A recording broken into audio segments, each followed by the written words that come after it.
ഇന്ന് നമ്മൾ ഒരു സ്പൂൺ ഗോതമ്പ് പൊടി വെച്ചിട്ട് പെട്ടെന്ന് ചെയ്തെടുക്കാൻ പറ്റിയിട്ടുള്ള നല്ലൊരു റെസിപ്പിയാണ് കേട്ടോ ഇത്. ഒരു സ്പൂൺ ഗോതമ്പ് പൊടി ഉണ്ടെങ്കിൽ തന്നെ ഒരുപാട് പേർക്ക് ഇത് സെർവ് ചെയ്യാം. അപ്പോൾ നമുക്കിത് എങ്ങനെയാണ് തയ്യാറാക്കുക എന്നുള്ളത് നോക്കാം. അപ്പോൾ അതിനായിട്ട് ഞാനിവിടെ ഇതുപോലെ ഒരു വലിയ സ്പൂണിന് ഒരു സ്പൂണ് ഗോതമ്പ് പൊടി ഈ ഒരു സോസ് പാനിലേക്ക് ഇട്ട് കൊടുത്തിട്ടുണ്ട്. ഇനി നമുക്കിതിലേക്ക് കുറേശ്ശെ വെള്ളം ചേർത്ത് കൊടുത്തിട്ട് ഒന്ന് മിക്സ് ചെയ്ത് കൊടുക്കണം. ഒട്ടും കട്ടയില്ലാതെ തന്നെ ഒന്ന് കലക്കിയെടുക്കുക കേട്ടോ. അപ്പോൾ ആദ്യം തന്നെ ഒന്നിച്ച് വെള്ളം ഒഴിച്ച് കൊടുക്കേണ്ട, കുറേശ്ശെ വെള്ളം ഒഴിച്ച് കൊടുത്തിട്ട് മിക്സ് ചെയ്ത് കൊടുത്താൽ മതി. ഇപ്പോൾ കുറച്ച് വെള്ളത്തിലാവുമ്പോൾ കട്ടയൊന്നും ഇല്ലാതെ പെട്ടെന്ന് തന്നെ മിക്സ് ചെയ്തെടുക്കാനായിട്ട് പറ്റും. മൊത്തം ഞാൻ 3/4 കപ്പ് വെള്ളമാണ് കേട്ടോ ഇതിലേക്ക് ചേർത്ത് കൊടുക്കുന്നത്.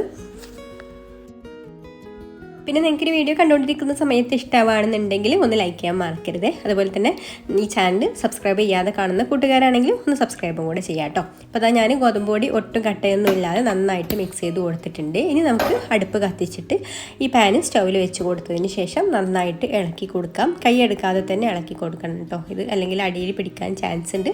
അപ്പോൾ നന്നായിട്ടൊന്ന് ഇളക്കിയിട്ട് തിളച്ച് വരട്ടെ. തിളച്ച് വരുമ്പോഴേക്കും ഇതൊന്ന് ഇതുപോലെ തിക്കായിട്ട് വരും കേട്ടോ. അപ്പോൾ അത് തിളച്ച് കഴിഞ്ഞിട്ടുണ്ട്. ഗോതമ്പ് പൊടിയൊക്കെ നന്നായിട്ട് തന്നെ കുക്കായി വന്നിട്ടുണ്ട്, നല്ല ടൈറ്റായിട്ടും വന്നിട്ടുണ്ട് കേട്ടോ. അപ്പോൾ അത് ഇത്രയും മതി. ഇനി നമുക്ക് ഫ്ലെയിം ഓഫാക്കിയിട്ട് ഇത് ചൂടാറാൻ വേണ്ടി മാറ്റി വെക്കാം.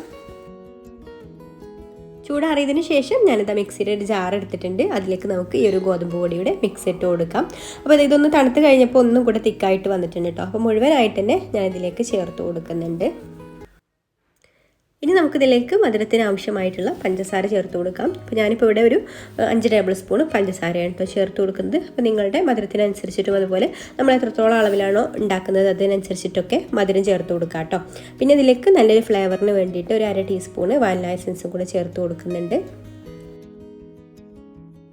ഇനി നമുക്കിതിലേക്ക് നല്ല തണുത്ത പാല് ചേർത്ത് കൊടുക്കാം. അപ്പോൾ പാല് ഞാൻ ആദ്യം ഇത്രയും ഉള്ളൂ കേട്ടോ ചേർത്ത് കൊടുത്തിട്ട് ഇതൊന്ന് അടിച്ചെടുക്കാൻ ആവശ്യമായിട്ടുള്ള പാൽ ആദ്യം ചേർത്ത് കൊടുത്തിട്ട് ഒന്ന് അടിച്ചെടുക്കുക. എന്നിട്ട് പിന്നെ നമുക്ക് ഇതൊന്ന് അടിഞ്ഞ് വന്നതിന് ശേഷം ബാക്കിയുള്ള പാൽ എത്രത്തോളമാണോ വേണ്ടത് അതിനനുസരിച്ചിട്ട് പാലും കൂടെ ചേർത്ത് കൊടുത്തിട്ട് ഇതുപോലെ നന്നായിട്ടൊന്ന് അടിച്ചെടുക്കാം. അപ്പോൾ ഇതിവിടെ അടിച്ചെടുത്തിട്ടുണ്ട് കേട്ടോ. അപ്പോൾ ഈ ഒരു കട്ടിയിലാണ് ഞാനിത് അടിച്ചെടുത്തിട്ടുള്ളത്. അപ്പോൾ ഇതിനേക്കാളും കുറച്ചും കൂടെ ലൂസാക്കുകയാണെന്നുണ്ടെങ്കിൽ നമുക്ക് കുറച്ചും കൂടെ പാല് ചേർത്ത് കൊടുത്തിട്ട് അടിച്ചെടുക്കാം കേട്ടോ. ഇതിപ്പോൾ ഒരു കറക്റ്റ് ലൂസിലാണ് ഉള്ളത്.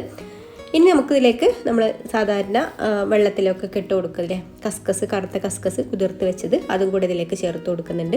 ഇനി ഫ്രൂട്ട്സൊക്കെ ഉണ്ടെങ്കിൽ ഫ്രൂട്ട്സൊക്കെ വേണമെന്നുണ്ടെങ്കിൽ ഇതിലേക്ക് ചെറുതായിട്ട് അരിഞ്ഞിട്ടൊക്കെ ചേർത്ത് കൊടുക്കാം കേട്ടോ. ഇനി ഒന്ന് നന്നായിട്ട് മിക്സ് ചെയ്ത് കൊടുക്കാം. പിന്നെ കൂടുതൽ നല്ല തണുപ്പ് വേണമെന്നുണ്ടെങ്കിൽ കുറച്ച് ഐസ് ക്യൂബും കൂടെ ഇട്ട് കൊടുത്തിട്ട് മിക്സ് ചെയ്ത് കൊടുക്കാം. അപ്പോൾ ഇത്രയേ ഉള്ളൂ കേട്ടോ. അപ്പോൾ നമുക്ക് ഈ ഒരു ചൂടുള്ള സമയത്തൊക്കെ ഗസ്റ്റൊക്കെ വരുമ്പോഴൊക്കെ ആണെന്നുണ്ടെങ്കിലും ഫ്രൂട്ട്സ് ഒന്നും ഇരിപ്പില്ലെങ്കിൽ നമുക്ക് പെട്ടെന്ന് ഉണ്ടാക്കാൻ പറ്റിയിട്ടുള്ള ഒരു അടിപൊളി ഡ്രിങ്കാണ് കേട്ടോ ഇത്, ഗോതമ്പ് പൊടി വെച്ചിട്ടുള്ളൊരു ഡ്രിങ്ക്. അപ്പോൾ എല്ലാവർക്കും ഈ ഒരു റെസിപ്പി ഇഷ്ടമായിട്ടുണ്ടാകുമെന്ന് വിചാരിക്കുന്നു. അപ്പോൾ മറ്റൊരു നല്ല റെസിപ്പിയുമായിട്ട് അടുത്ത വീഡിയോയിൽ കാണാം. താങ്ക്